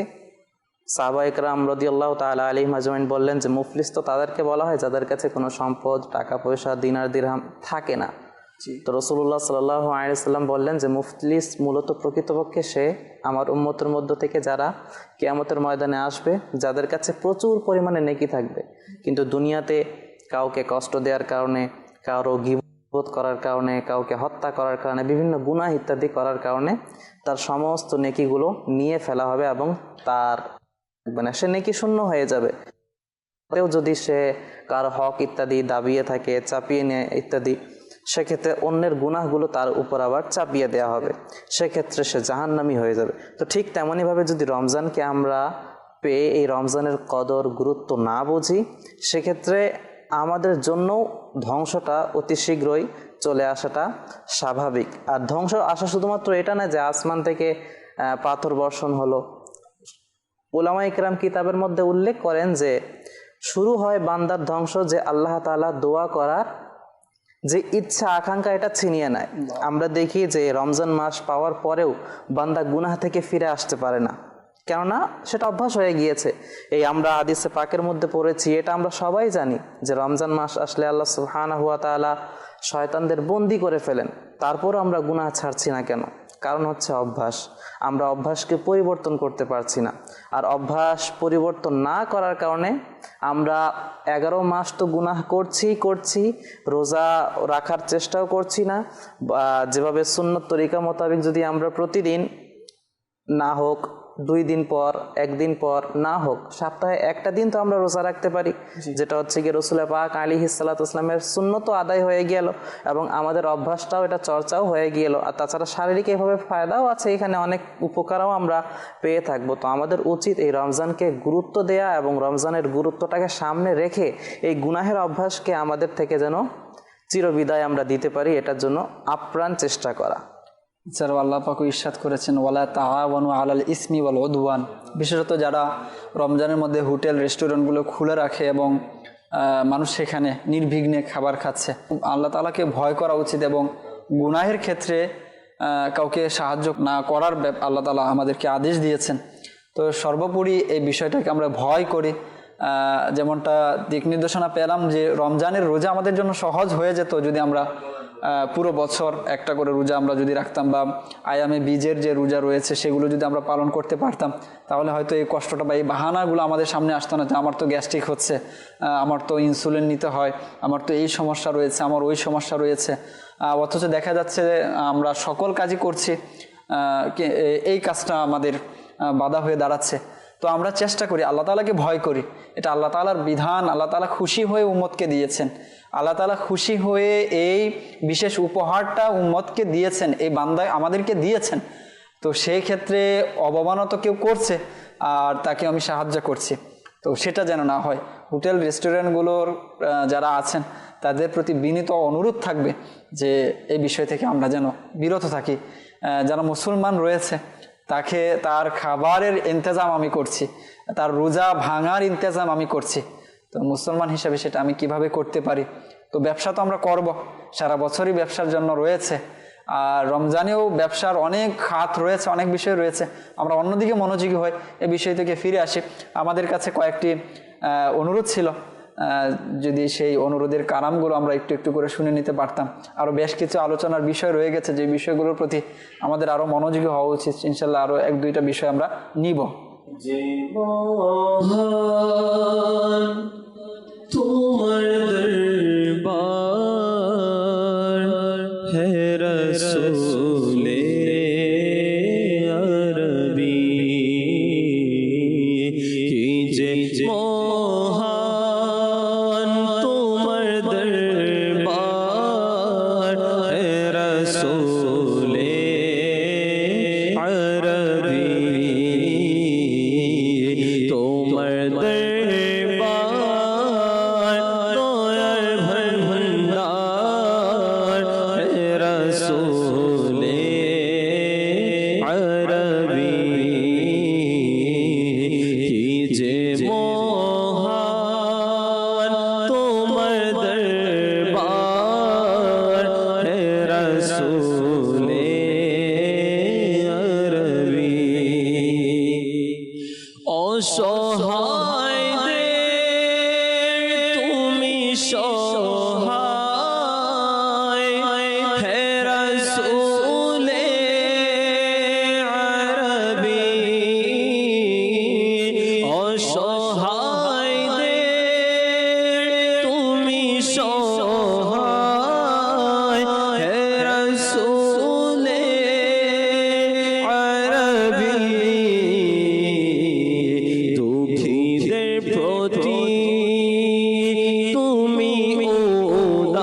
রসুলে আরবি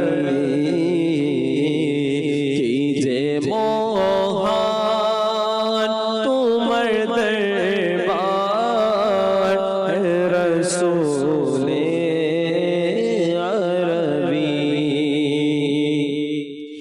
দো জাহানে তুমি বাদশাহ है रसूले अरबी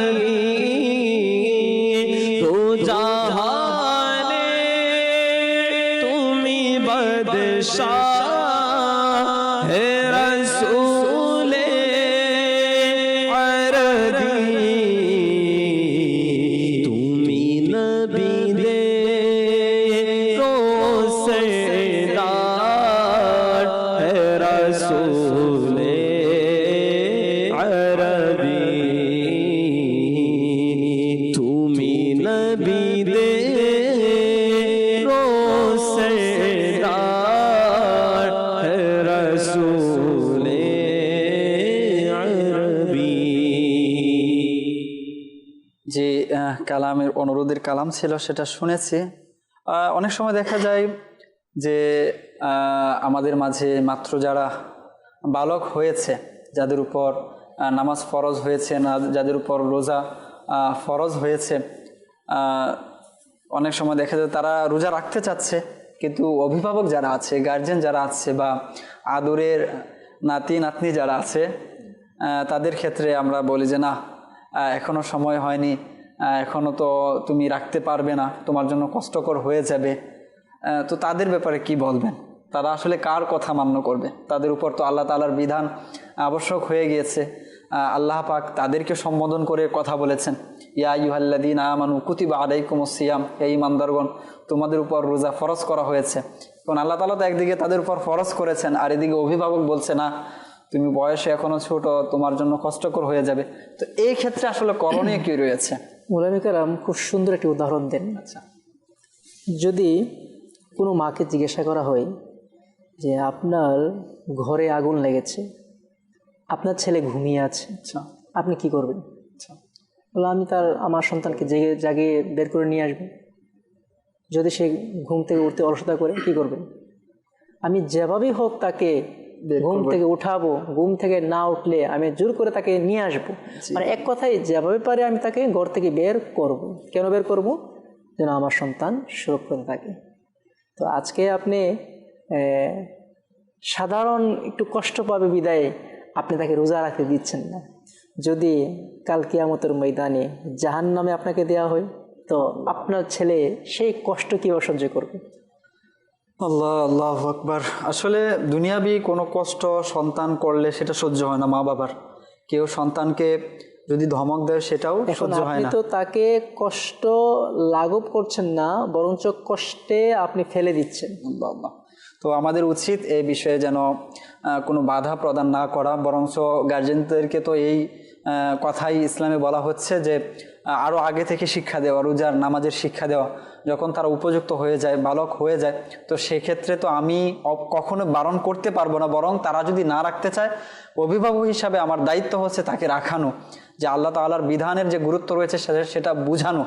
তো সেই বিষয়ে আমাদের খেয়াল রাখা উচিত। আর সর্বোপরি এক ইসলাম ভাইয়ের প্রশ্ন ছিল যে আমরা যারা ছোট রয়েছে আমরা কি করব।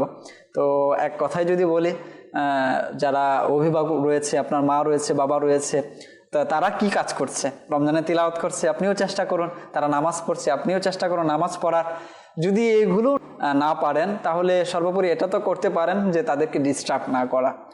এর থেকে যেন আমরা বিরত থাকি। আল্লাহ তাআলা আমাদেরকে স্বতঃস্ফূর্তভাবে রমজানের ইবাদতগুলো করার তৌফিক দান করুন। আমরা যেন রমজানের যে বরকত, রহমত, নাজাত রয়েছে সেটা যেন আমরা অর্জন করতে পারি। আল্লাহ পাক সেই তৌফিক দান করুন। রমজান এসেছে আমাদেরকে মাগফিরাতের জন্য, রমজান এসেছে রহমতের জন্য, রমজান এসেছে নাজাতের জন্য।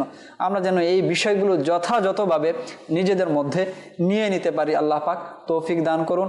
আজ এ পর্যন্তই। আগামী অনুষ্ঠান দেখার আমন্ত্রণ জানিয়ে শেষ করছি।